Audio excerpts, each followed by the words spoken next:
Hey, folks, welcome. Thanks for joining me. Yes, it's true. They want to give protesters tracking chips now. I'm going to get into that story in just a minute. I also should have, in a few minutes on the show, Richard Medhurst. If you don't know him, you should, because he does great work debunking all of the garbage that we get from the mainstream media, as I do as well. All right. So I don't want to act like he's the only one. It's also me. And then that's it. That's it. It's just the two of us. And yeah. So thanks for being here. And if you get a chance, hit subscribe, hit thumbs up, do all that stuff. Throw in a comment, throw in a hello. If you don't have a comment to add about the topic, just throw in a hey, folks, how's it going out there? Do that. Thanks. I see some of you are already saying hello. That means a lot. It also helps the algorithm because the algorithm is our God and it rules over us and it tells us all that is right and just. All hail the algorithm. I call him Al for short. No, it is fucked. Everyone's just trying to figure out the algorithm.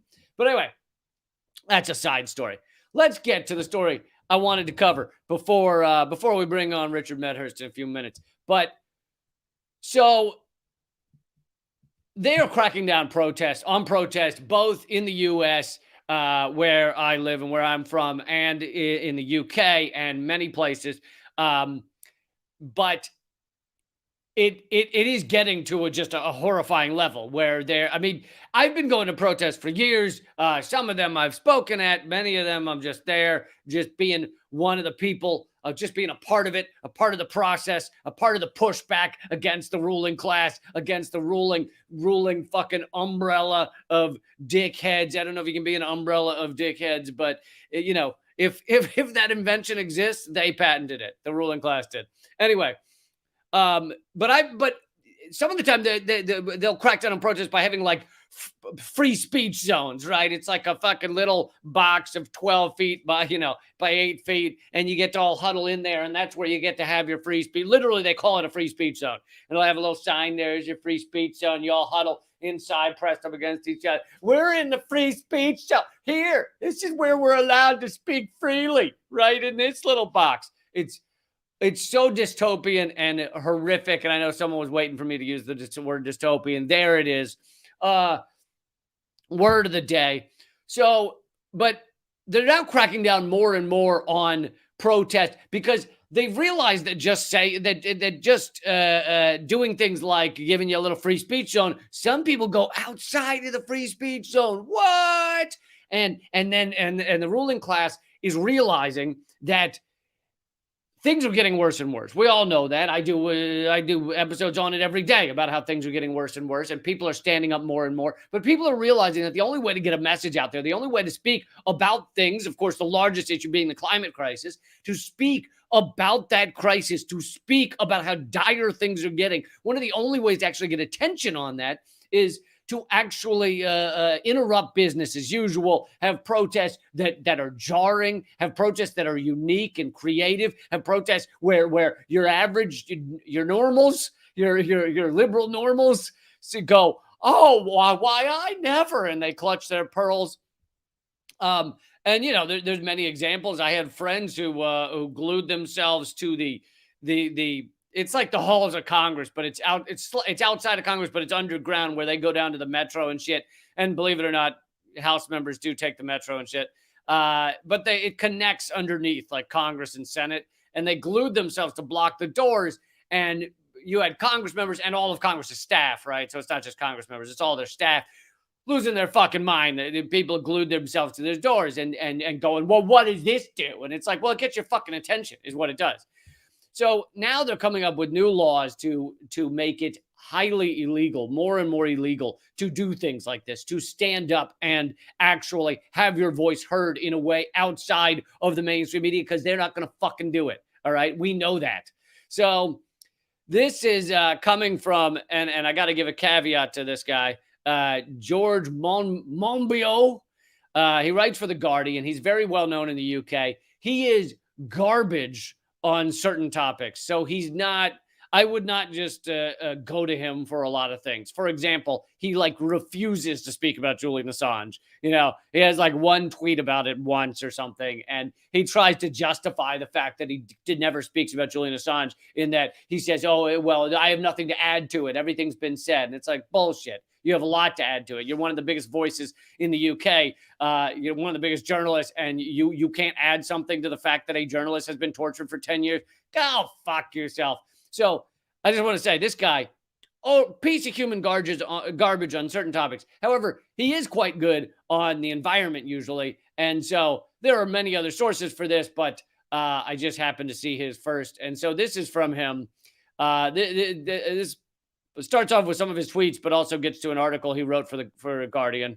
Guardian also used to be a fucking great outlet, and then they were captured around 2014 roughly to make sure that they got in line about topics like Assange, and in many ways more so on topics about big oil and stuff. Although this may be the exception right here, but so. Let me show you just what he's tweeting about these laws that are coming down in the UK. He says, under the government's public order bill that they're pushing through, anyone who has protested in the previous 5 years can be forced to, quote, submit to being fitted with or the installation of any necessary apparatus to monitor your movements. So what does that mean? It means fucking electronic tracking bracelets, like the kind they put on convicts who are on house arrest, the kind they put on fucking political prisoners and shit like that. On Stephen Donziger, they put one on him, one of those tracking bracelets that you can't remove, and if you do crack it off your ankle, then it sets off an alarm, so they would know if you took it off anyway. But this is for like non-violent protests. And by the way, property destruction is not violence. Violence is harming someone, a human being. This is for non-violent protests, and this is what they want to force through. If you attended any protest, he continues, if you attended any protest in which serious disruption to two or more individuals or to an organization occurred, you can, under this bill, be forced to wear an electronic tag. Serious disruption, quote unquote, has been redefined by the Police Act to include noise. Fucking noise.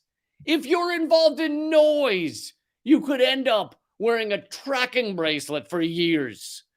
Like, someone wanted me to use the word dystopian. It's just not fucking dystopian. Like, you fucking fitted with a goddamn tracking bracelet, a tracking chip on your body permanently, for whatever number of years, because you attended a nonviolent protest. He continues, or for that matter, if you encouraged other people to attend such a protest. That means me. Not only have I been at plenty of protests, but I highly encourage you to get involved in nonviolent protest. So therefore, oh man, I could be fitted with a tracking chip. Contributed to it in other way, you can, under this bill, be fitted with an electronic tag. Okay, so I then want to go. So that's the headline right there. But I then want to go to what he says, some of what he says in his article in The Guardian. And this is horrific, but I will say this. Here's the positive. This shows how scared they fucking are. This shows how scared the ruling class is of what's happening right now. We are seeing global systems break down, and people are standing up and fighting back against it in many ways. They just want to talk about, you see the image there, they just want to talk about the people that, the protesters that threw tomato soup on a pane of glass that was in front of a Van Gogh painting. And I discussed this with Eleanor Goldfield the other day on our Common Censored podcast and live stream. And I kind of came down against it if it did harm to the painting, but I now know, and I didn't know going into it, that not only did it not harm the painting, but they knew going in that it had glass in front of it, so they wouldn't harm the painting. Now, whether or not it'd still be worth it if it did harm the painting, I think that's a fair discussion to be had. But it doesn't need to be had in this case because they knew it was protected anyway. And look at everyone fucking talking about it. Look at everyone fucking flipping out. That's the goal of protests, I guess, to get people fucking talking about it. Anyway, but the ruling class is flipping out because they're seeing the writing on the wall. They're seeing that people are standing up, are fighting back. And I want to go now to some of George Monbiot's article. And for those of you who missed the first couple of minutes of this live stream, I know some of you tune in a little late. Don't go to him for like everything. This writer, he writes for The Guardian. He's good on some environmental things. Totally fucking sucks on some other things like various left issues and Julian Assange being a big one. So I don't want to act like I'm just promoting him in general. All right, let's see.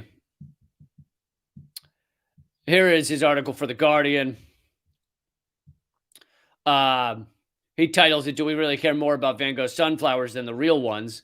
And for those of you who didn't even hear about this story, some protesters threw tomato soup on a Van Gogh, but it had glass in front of it, so there's no damage to the painting. So it's kind of laughable. And they knew going in that it had glass in front of it. So it's kind of laughable that people are like, that's just so horrifying. Anyway, but I want to move beyond just talking about that protest because I think what is far more dangerous is not that one protest. I don't think that, or the reaction to that protest, but this reaction, this fucking draconian laws to stop protests, to stop people from fighting back. So to get into some of it, between the Police, Crime, Sentencing, and Courts Act that the former Home Secretary, Priti Patel, by the way, she's also responsible for signing off on the extradition of Julian Assange. So Priti Patel is a pretty piece of shit in just about all regards. So Home Secretary Priti Patel rushed through Parliament, and the public order bill over which Cruella Braverman presides, is her name really Cruella? The government is carefully criminalizing every effective means of protest in England and Wales, leaving us with nothing but authorized processions conducted in near silence and letters to our MPs, which are universally ignored by both media and legislators. The public order bill is the kind of legislation you might expect to see in Russia, Iran, or Egypt. And by the way, just that sentence alone, I'm not saying that this that various countries don't have fucking horrible laws on anti-protest. Yeah, absolutely. Some of them, you can be jailed for years in some countries. But do you really have to throw in an anti-Iran line? It's shit like that that lets you work at The Guardian. Like, if they're like, okay, you can write about how you support environmental protest as long as you just slip in a line about how Iran's a piece of shit. Just squeeze in a little line there about how Russia's harming Ukraine. It's like, this is the type of thing you'd expect to see in Iran. Like, fuck you. Anyway. Illegal protest is defined by the bill. Illegal protest is defined by the bill as acts causing, quote, serious disruption to two or more individuals or to an organization. Now, you hear that line, and a lot of, I'd say mainly liberals, but a lot of people out there, a lot of the normies out there who've never been to a protest, they go, oh, it causes serious disruption. That's fine then. Look, they said this is only for people that cause serious disruption. Yeah, how do they define serious disruption? They define it as fucking, oh shit, I just realized something. Sorry, guys, give me 1 minute. I just realized that I didn't actually send Richard Medhurst the link for, I'm having him on next. So, give me this thing 30 seconds. But anyway, how do they define a disruption? And as he already said,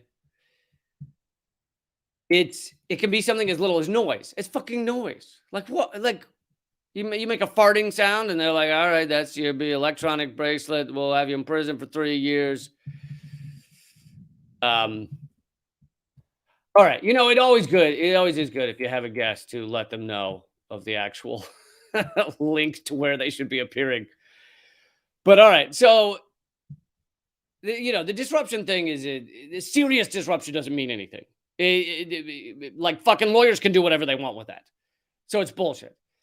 Given that the Police Act redefined quote unquote serious disruption to include noise, this means in effect all meaningful protests. Yeah, anything. And here's the thing, protest only really works most of the time if it includes serious disruption or some disruption of some level. I have never seen. Now, there were times when just enough people getting out on the streets, there were, especially depending on the country, but enough people out on the streets, the politicians, etc., would go, wow, that's a lot of people. Uh-oh, we better do something about this. We better respond to this. This is too many people. 100,000 people march on Washington. They used to go, oh my goodness. Nowadays, it doesn't fucking matter. They are way too captured by corporate America. We are way too much of an inverted totalitarian structure for it to matter if 100,000 people. The anti-Iraq war protests in the early 2000s were the largest perhaps ever globally. They were massive globally. In some countries, hundreds of thousands came out. Didn't make a lick of difference. The ruling class were doing it no matter what. So nowadays, it only matters if you disrupt shit. Like, yes, and there's serious disruption, and there is just kind of like a standard disruption. But I have never seen a protest in my lifetime, and I'm an old man. I have never seen a protest have an impact if there wasn't disruption involved. I've never seen a march. I've never seen a parade. I've never seen and that doesn't mean I don't take part in them. Because here's the thing: is those type of things, which on our podcast, Common Censored, Eleanor Goldfield has termed parades. If it is a parade where you get there and you hold up a sign and you stay for your 2-3 hours and you head home, which I've been to many of those. I'm not saying don't do them, but the use of those is to maybe rally some troops, tell people, listen, we're here, we're with you, let's do this. B, to kind of wake up children and young people to it. Like, you'll see kids at those things and they need to understand why this stuff matters. And maybe there's some light independent media coverage, like this type of stuff I'll cover. So there's some of that, but outside of that, it has no influence. The stuff that actually influences things has disruption involved in it. Now, sometimes all these things can work in unison, right? You can have disruption along with parades and everything else, and it all comes together. So, thank you, Jack, he says he misses my reports, and I am at leecamp.net, as it says here on the screen, and leecamp.com as well. But so disruption is incredibly important, and they're trying to make disruption illegal. That's what it comes down to. Highly illegal. They already had it illegal. Like, if you stop an oil pipeline, it's already illegal, but they're trying to make it far more illegal. If you dump soup on a painting, it's already illegal, but they're trying to make it far more illegal, and they're trying to make it illegal for the people that are there with them but don't do the thing. And this shows that they realize that we're having an impact, how important this is. He continues in the article, for locking or gluing yourself to another protester or to the railings or any other object, you can be sentenced to 51 weeks in prison, basically a year in prison. In other words, twice the maximum sentence for common assault. You lock yourself to a railing, you can get twice the sentence as you could get for punching someone in the face. It's crazy. Which could kill them if you're highly trained in punching people in the face, but B, if you knock them out and they hit their head on the way down, could kill them. Sitting in the road or obstructing fracking machinery, pipelines, and other oil and gas infrastructure, airports, or printing presses can get you a year. in prison. For digging a tunnel as part of a protest, you can be sent down for 3 years. I mean, that's so insane. 3 years for building a tunnel. I mean, one can hope that seeing this and seeing how scared the ruling class is of what's happening, that all this will do is inspire people more. If you see this and you see how much it is having an impact, they wouldn't be putting these laws into effect if it wasn't having an impact. I hope it inspires people even more. They go, oh, wow, they're getting scared.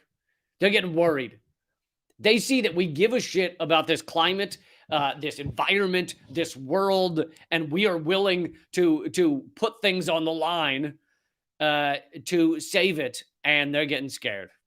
These are the richest people in the world. These are the richest people in the world, and they're getting worried. So, let's hope that continues. He continues in the article. He continues, even more sinister are the serious disruption prevention orders in the bill. So this is a bill that has not, I think it's not law yet, but it's getting slammed through in the UK, England and Wales. He says anyone who has taken part in protests in England or Wales in the previous 5 years. So you're like grandfathered in. If this goes through and becomes law, you're grandfathered in as having attended a protest 5 years ago. Whether or not that person who attended has been convicted of an offense can be served with a 2-year order forbidding them from attending further protests. Like prisoners on probation, they may be required to report, quote, report to, quote, a particular person at a particular place at time, particular times on particular days, quote, to remain in a particular place for particular periods. Boy, they love the word particular. And to submit to wearing an electronic tag. You could be, Jesus Christ. You don't even have to be part of the disruption. Just attending the protest, at some point, you could be fitted with an electronic tracking bracelet where they know where you are at all times. That's fucking insanity. Insanity. And people should be furious. They may not, and then it continues, they may not associate with particular persons, enter particular areas, or use the internet to encourage other people to protest. You can't even type online, hey, I hope everybody else does this too. If you break these terms, you face, again, up to 51 weeks in prison. So much for civilized and democratic. And then he concludes with one line, who are the criminals here? Those seeking to prevent the vandalism of the living planet or those facilitating it? And that's what we need to remember. You need to reframe, and many of you already have, reframe the word criminal in your brain. Because we grow up, and it's how I grew up too. I know people think that I came to all these views and I must have, from when I was a toddler, just waddling around, that I had some parents who were like, remember, the real criminals are the ruling class. No, I didn't. In fact, they still think I'm wrong about most of this shit right now. So they don't think I'm wrong. They're just a little lighter in their language, in their belief system. But you have to reframe the word criminal.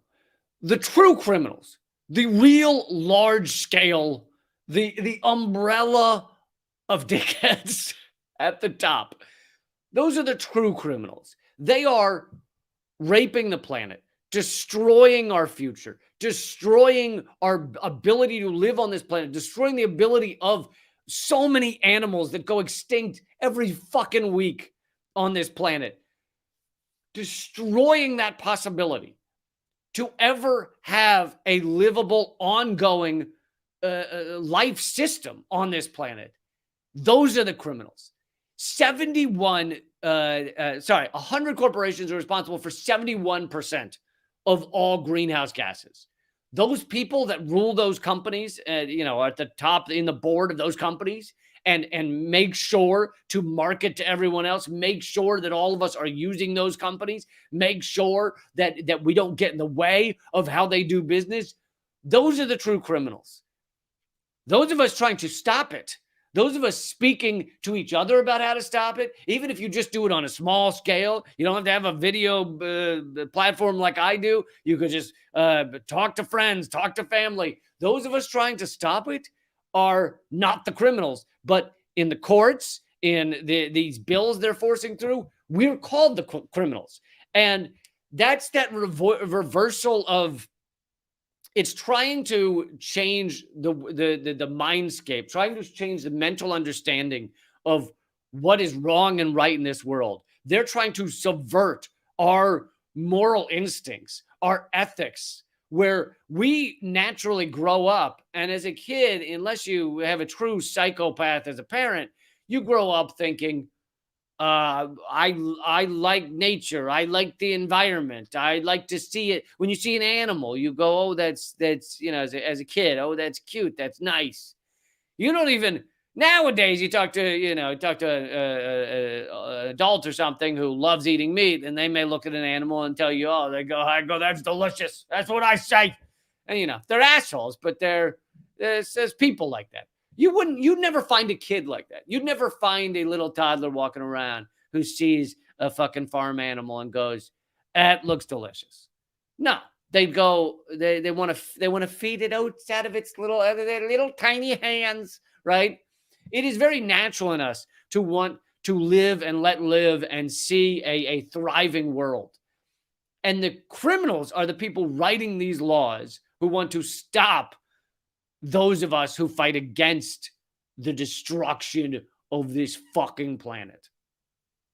And so here we have yet again a new law that they're trying to slam through in the UK. And by the way, anything that works in the UK or in the US, it then comes to the other countries. So, you know, there's plenty of this shit in the US already. I've had friends who were banned from attending protests because they were involved in a nonviolent protest.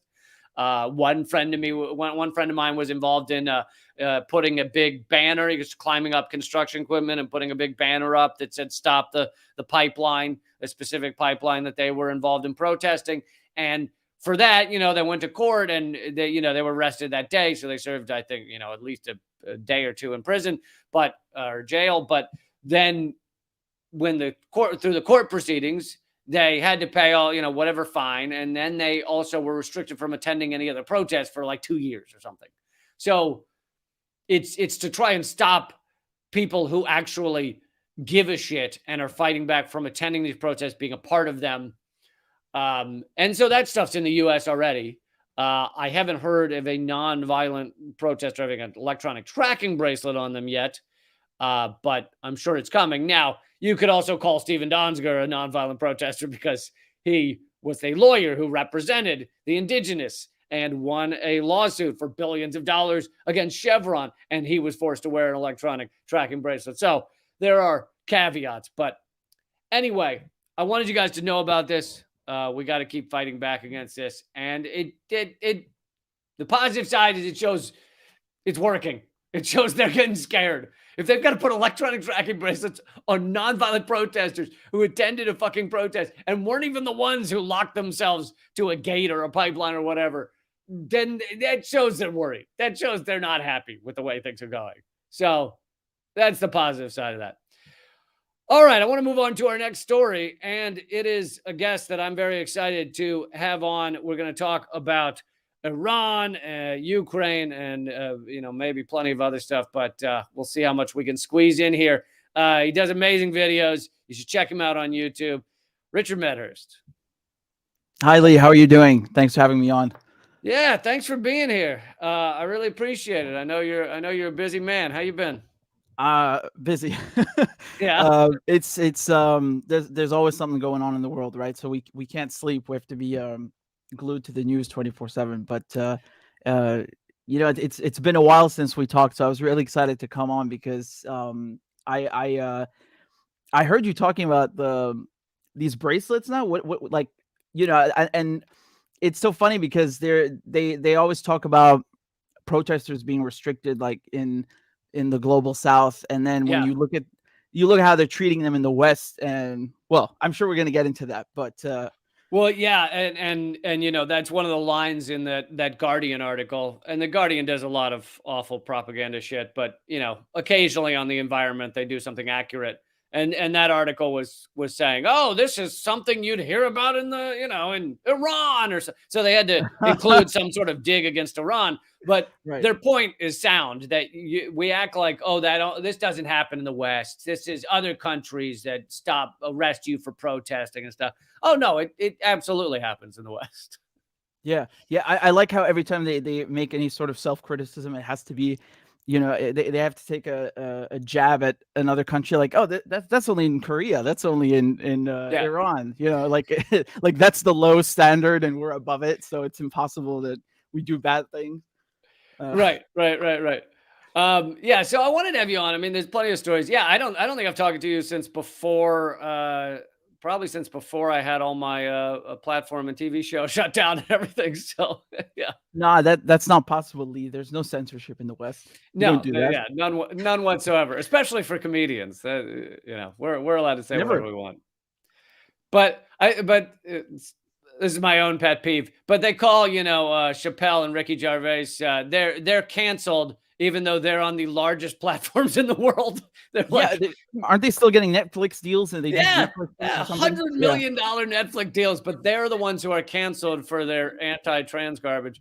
But anyway, side note. So I wanted to talk about. I felt like you'd have a lot of good input on, you know, the what's going on right now in Iran and the way the West, the U.S. media weaponizes this like human rights and pearl clutching and concern for women, and these protests right now over a Kurdish Iranian woman, Masa Amini, who was who died. You know, still arguable as to how exactly she died, but that's kind of now a side note. And you know, there's even videos about Israeli women for Iranian Oh, women and yeah. stuff like that. So wanted to get your take. Yeah, this is really amazing, we really love women in Iran in the West, which is why we make sure that they can't have medicine or feed their children and screw them with sanctions. That's how much we love them. But and the Israeli women, I see Israel's official Twitter channel posting stuff like this, like, "Oh, we stand with the women in Israel." Sorry, women in Israel stand with women in Iran. Right. Which again, this is a farce, right? This is a farce. They don't care about women or men or anyone in Iran. This is sort of like let me try and break this down because it's first it was about the veil, the hijab, right? Hmm. They were saying that okay, women in Iran they don't want the hijab, and that's a religious question, right? Because and even in among Muslims, some scholars will say that actually it is mandatory, and other scholars will say it's not. So even among Muslims themselves, they'll have this debate, right? Right. But in Iran, it's a law because it's an Islamic republic. So the idea was that, oh, this is because of the hijab. But then I was thinking and saying, well, hold on. I thought originally it was about the security forces, the police, beating a woman to death, which is, that's very violent or allegedly violent incident, right? So it went from the police beat this poor woman to death to let's get rid of the hijab to let's get rid of the entire regime, as they like to Right. call. Yeah. So already you knew something's afoot because even if people in Iran, you have some, I don't know what the number is exactly, but even if you have some people in Iran who are against the hijab, that's not the same thing as saying let's get rid of the entire government. Because the only people who Yeah. profit from this line are Israel, which Israel doesn't like Iran's foreign policy. And of course, the West, they also don't like Iran's foreign policy. So, and that's for a whole multitude of reasons, right? Because Iran's been supporting the Palestinians since 1979. They kicked out the Israeli embassy and gave it to the PLO. Yep. And then, they're supporting the resistance in Syria, in Lebanon, they support Hezbollah. In Yemen, they support the Houthis. And right now in Ukraine, they're giving drones to the Russians, right? So there's so many reasons why people want to get rid of the Iranian government. And Yeah, it's and care about women. they're also one of the larger, more powerful countries that's outside of the petrodollar, outside of our central banking, which Yep. the U.S. has upended or destroyed multiple countries that either left the petrodollar or threatened to, Libya, Iraq, Syria. So, Absolutely. yeah. Yeah, absolutely. That's such a key factor that you touched on because they want to take over every country's market with American corporations. They want to control their resources and they want to include them in the international banking system, like you just talked about. So, Iran is not with that. Iran is pivoting since quite a while now towards China. They're in the Belt and Road Initiative. They're supporting Russia, and they're very close to the east, right? Because Iran's kind of forced into that mindset where, okay, if the West is going to sanction us, then we have to go make new friends. And we have oil and we have gas, and let's do that because we can leverage our resources for infrastructure from the Chinese and so on. And the West, with the JCPOA, with the nuclear deal, which I've been covering, every couple of months you'll hear that, oh, it's right on the verge of being signed again. And again, I'll just remind people that the Iranians never left the deal. It's only the United States that left the deal. Well, which is hilarious in that the U.S. violated the deal by leaving it, and then we continue both under Trump and under Biden to point at Iran and go, "Well, we're not going to join back in the deal until you stop violating it." It's like, Yeah, you, yeah, I we love legit this. left. I love this, man. It's like if you have a contract with someone and they rip up the contract, why are you expected to uphold the contract which the other person ripped up? Like, how does that make any sense? The Right. the, the funny thing is that Iran kept abiding by the deal for an entire year before they changed anything. And even when they do things like they add centrifuges, they add these cascades of centrifuges. They have very advanced centrifuges, IR6, IR7. IR6 is more of the older model, but basically these things help them enrich uranium. And the Obama administration and the Israelis, they sabotaged them with a virus, and then the Israelis have put bombs, Well, and the Israelis have assassinated multiple nuclear scientists there you in go. like on the streets of Iran. Yeah, exactly. Right. So they did 4, I think, between 2010 and 2012, and then with Fakhrizadeh, that was in 2020, I think, in November 2020, they killed another one. So I just wanted to say that whole JCPOA is about tapping into Iran's resources, because right now they're trying to get Europe off of Russian oil and Russian gas. And the Iranians have like 100 million barrels of oil in reserve in storage because they can't sell them because of sanctions. So the Europeans and the Americans really want that oil, especially when the Saudis are not producing more. And on top of that, Iran has the most, after Russia, Iran is the number 2 worldwide in terms of proven natural gas reserves. That's huge. Like literally huge. They have the second largest reserves. So there's a lot of potential here to tap into those resources, which is what Britain and the US used to do. But because Iran isn't playing ball, they're slapping them with more sanctions, and then they try to portray it as it's like some fight for women's rights. And again, I think that this is a very touchy subject, because like my mother's side of the family are from Syria. They're Christian, and Christians are a minority in Syria. And Syria is a secular country. So my point of view is more of a secular one. But I'm not going to go and start lecturing Muslims on what to wear and what they shouldn't wear, because even Muslims themselves don't agree on this necessarily. So this is a very touchy subject. Well, You don't encroach on other people's religion. There's respect. There's I don't say tolerance. There's coexistence, which is very, very nice, and it works very well. And in Iran, even though it's an Islamic republic, that doesn't mean that everybody is Muslim, and those who are not Muslim are oppressed. They have they have Jews in Iran. They have Armenians. They have Christians.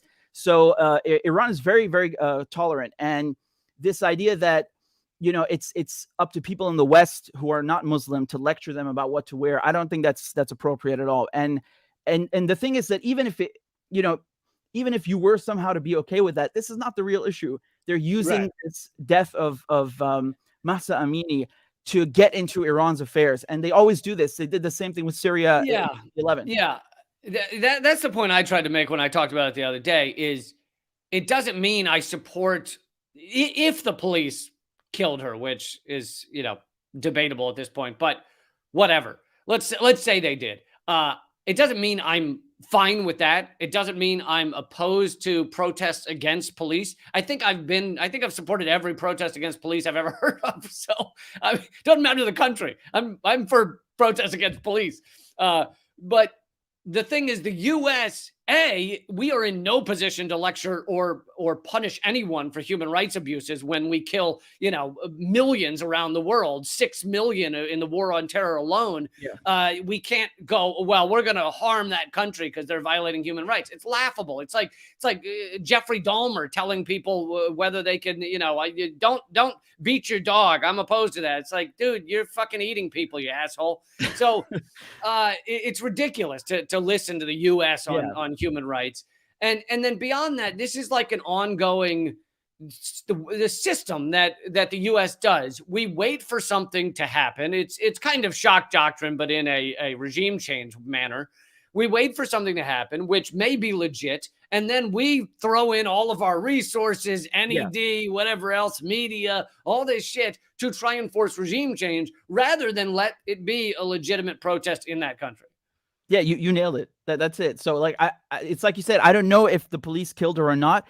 And the reason that I'm skeptical is because you heard these similar stories in Syria, and I'm not saying the government there are angels by no stretch of the imagination, but they would like mix in some truth with some lies and then use that to like get people riled up in Syria and outside Syria. So I'm not there's precedence for this, right? This is a usual British American tactic to kind of get regime change going in other countries. But and also there's the video, we saw her collapsing. Now, like, shouldn't that factor into the story? Just to clarify to people, there's a video of her in the police station standing clearly on her own, and then she collapses, meaning some harm could have been done to her before, but at least at that point she was standing on her own in the police station. Right. So I don't know what to believe, because there's video of her collapsing and being carried into an ambulance, but there is no video of her being beaten. So the only evidence and proof that we have does not show her being beaten. But it's like you said, even if she were, like, let's assume that they actually killed her, which would be wrong and abuse of state power and basically murder. I mean, that doesn't justify Western countries and Israel coming in and trying to do regime change. Like this escalation is not 100% genuine. Like I'm sure there are people in Iran. I wouldn't say majority, but I'm sure there are some people in Iran. You have some people in every country who don't like their government. That's normal. But that doesn't mean that, they're going to get rid of the government tomorrow morning because it conveniently suits West. We have protests against police in the U.S. all the time. Like, right. And the ones after George Floyd, the murder of an innocent man, were massive around the country, multi-city. Exactly. And I did not hear almost anyone across the United States being like, well, the answer is clearly regime change. I mean, exactly. I'm not saying I would have opposed it, but that wasn't what people were calling for. They were calling for changes to cops. They were calling for defund the police. No one was like, well, clearly regime change. Like, yeah, exactly. That's the other point I wanted to make. Like what we saw in the US, in every single state, you had massive, enormous protests, man. I even saw, I know you know this as well, Lee. There was a video of the New York police department running over protesters with a car, like it's GTA or something, Yeah. Like I haven't seen anything from that in Syria or in Iran, and they make it out to be like it's way worse. But I have so many videos of police brutality in London. There was, I don't remember if this was G7 or G20. I think it was G20 when the police, they bashed someone's skull in and killed them. I forgot his name, forgive me, but this is 10, 15 years ago. And then that sparked even bigger protests. So, you have police brutality in France, in Germany, in the UK, in the US, and it's oftentimes captured on video, and it's oftentimes much worse than what they accuse other countries of doing. And that doesn't mean that it's okay in other countries. I'm just saying that we have actual evidence of it on video in the West, and no one goes and starts saying, oh, it's time for regime change in the West. The George Floyd protest is a great example, because it was in all 50 states. I don't even know how many people came out. It's too much to count. It's just innumerable. And no one was saying, okay, let's go and, start funding some militias in the US to storm the White House. Although that reminds me of January 6th, right? Which they say was a coup. I mean, again, I find that kind of laughable, because when you look at actual coups that the U.S. organizes in other countries and Britain organizes, it's not usually a shirtless guy with horns standing at a podium. It's yeah, exactly. It's a lot more bloody. It's a lot more consequential. But nevertheless, you have you had police who shot a woman dead. Am I not? Am I That's right. correct? Yep. Right. So was anyone saying, okay, it's time for regime change? Like what I find bizarre is like security responses, and I'm not saying brutality. I'm saying like legitimate ones where you have the police or you have the army responding in a Western country is treated like, okay, that's normal and that's okay, and it's a rational response from the state. But when other countries do it, it's brutality, and the brutality in the West is ignored. So it's this double standard which bothers me. It's not, we're not saying like police or state brutality is okay outside the West. No, it's the double standard because they allow it at home and then point the finger at other countries. And when you understand the geopolitical reasons, then you know why they're doing it. Yeah, and just throwing this in there, my video I'm doing this week that's coming out is just came out. The U.S. police were one of the most murderous in terms of killing civilians. Kill over 1,000 people a year. A study just came out that was also covered in the Lancet Medical Journal. It's actually undercounted by half. So really, it's 2,000 people a year that the U.S. police kill. And you don't see other countries doing a lot of broadcasts on how, well, clearly the answer is U.S. regime change. But anyway, before I run out of time with you, I want to get to Russia, Ukraine. You've done such great coverage on it. There's a lot of ongoing stories, the blowing up of the bridge, the nuclear threats. Whatever you feel free to dive in with, whatever you feel is least being talked about right now or being covered the most wrong. Well, I'll just pivot by bringing up Iran, because Iran has sent these drones, the Mohajer and the Shahid drones, to the Russians. And I'm not sure if this predates the war, because we have to remember the Russians and Iranians are allied. They have, they work together in a wide array of fields, economic, political, and military. So I think there might have already been some sort of exchange before that. But let's say that there wasn't. Let's say that it's just in the last months that they finally made this decision to give the drones to the Russians. I find it weird because at the beginning they're saying, look at the Iranians. The Russians have to go buy these crappy Iranian drones because they can't afford to make any other drones or buy other drones. And they're laughing at them. And now they're saying, oh my God, look at the destruction these things are causing. It's a disaster. We need to sanction Iran. We need to go after them. Iran is a co-belligerent, that's how the propaganda works. At first, it served the propaganda to say, oh, Russia sucks. They don't have any good artillery, etc. And now it serves the propaganda to say Russia's doing all these horrible things, killing civilians and everything. And civilians die in every war, so it's horrific. And I'm not saying there aren't civilians dying, but I'm just saying, like, they've pivoted the propaganda because now it serves to say Russia's doing this horrible shit. Before it was Russia has no idea what they're doing and has no artillery. Yeah. And they were, I'll just say one more thing. There was this some Formula One race in Saudi Arabia. I think it was the Grand Prix. I'm not sure, but it was a couple of months ago, towards the beginning of the year. And the Houthis, they hit one of the Aramco, which is a Saudi oil company, one of their fields, and they set the thing ablaze while the race was going on, which was a huge humiliation for them because that's the sheikhs, the Saudis, and the guys in the Gulf. They love to portray themselves as like these futuristic,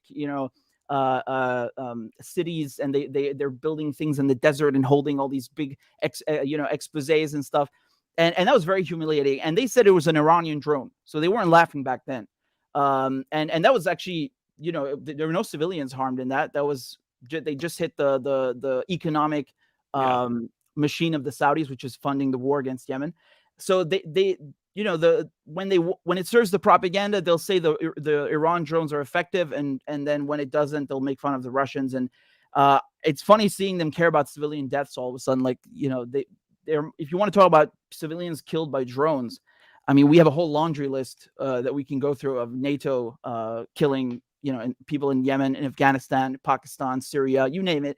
And they normalize that. A lot of these things that they're accusing Russia of doing, they were normalized by Western countries. And I feel like for once in my life, I agreed with Blinken because he said something at the UN. He said that when you do this kind of stuff, you open the door to others doing it.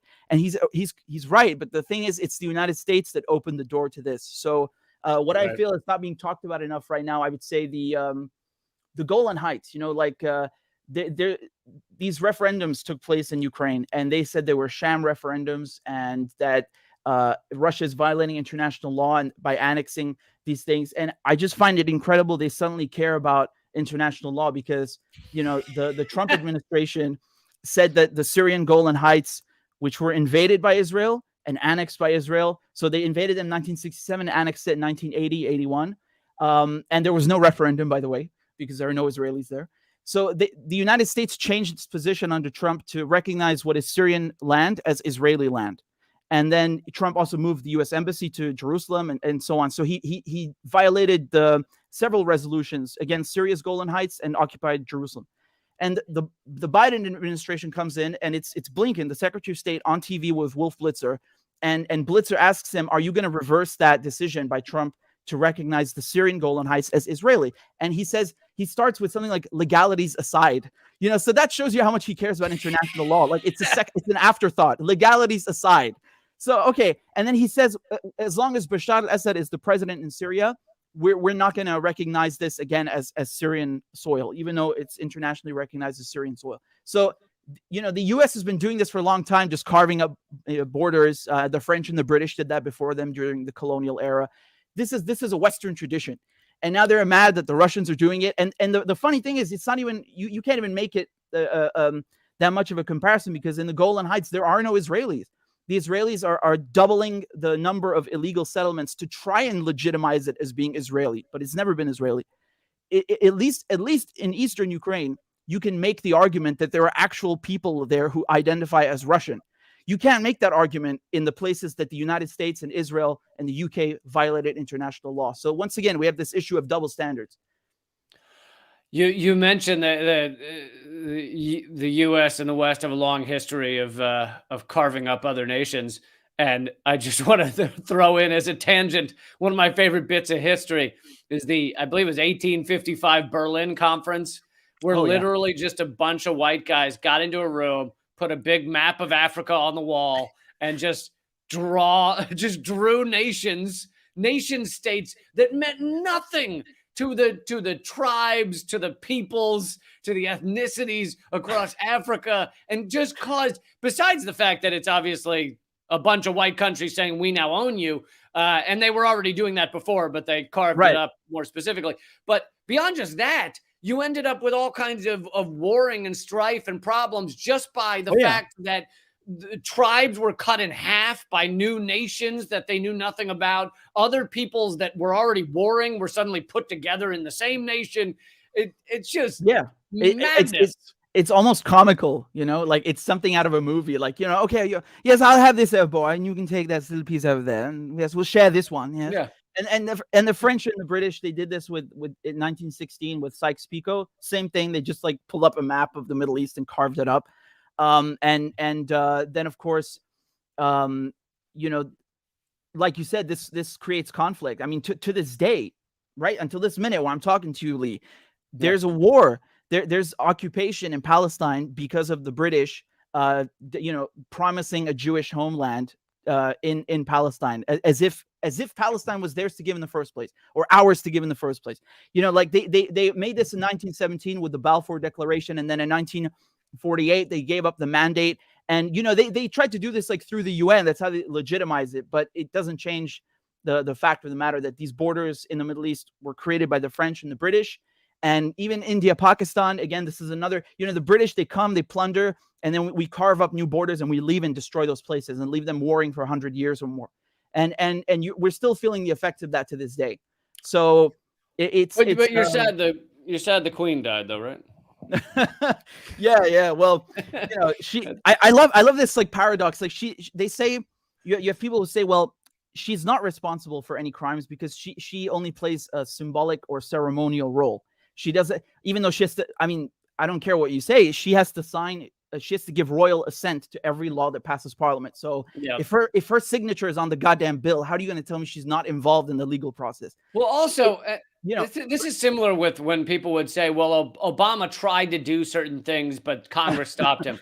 Do you have any idea, even if that were true, do you have any idea the impact it would have if Obama was giving a speech every day on how the U.S. is the largest prison state in the world and our prisons with millions of people in them are a crime against humanity? Just speeches would have changed everything. But of course, Exactly. none of that. So imagine what if the Queen was actually giving speeches about how horrific the UK foreign policy is. Oh, no, Lee. Here's the thing. We love the Queen because she doesn't open her mouth. She stays quiet and just allows all the crimes to happen. You know, that's why she's so lovely. That's her service to the country. Apparently, we're supposed to worship some woman because she has a bunch of diamonds on her head that she stole from Africa and does nothing but sign bills. Okay, well, that's really great, but I'm not down for this. And I find this funny that she only plays a symbolic role. And yet when we say, well, okay, well, she symbolizes these British crimes. They say, no. She has nothing to do with that. Which one is it then? Is she the symbol of British power across the world, or isn't she? You can't cherry pick. Right. Well, Richard, I could take all of your time, I'm sure, if we went through all these topics. It's a pleasure talking to you. Everyone should My pleasure. Check you out on YouTube. Just type in Richard Medhurst. You'll find his channel. Always doing excellent work, and keep in touch, man. Thank you so much, Lee. It's a pleasure. Thank you very much. Take care. Bye-bye. Take care. All right, everybody. I got one more or two more stories I'm going to do, and those will only be at rumble.com/Lee Camp. The reason I've done that is because YouTube has banned tons of over 1,000 of my videos. So I have to be at a platform that will not do that. And it's rumble.com/Lee Camp. Totally free to watch over there. And I hope you will join me right now at rumble.com/Lee Camp to finish up this live stream. I want to talk about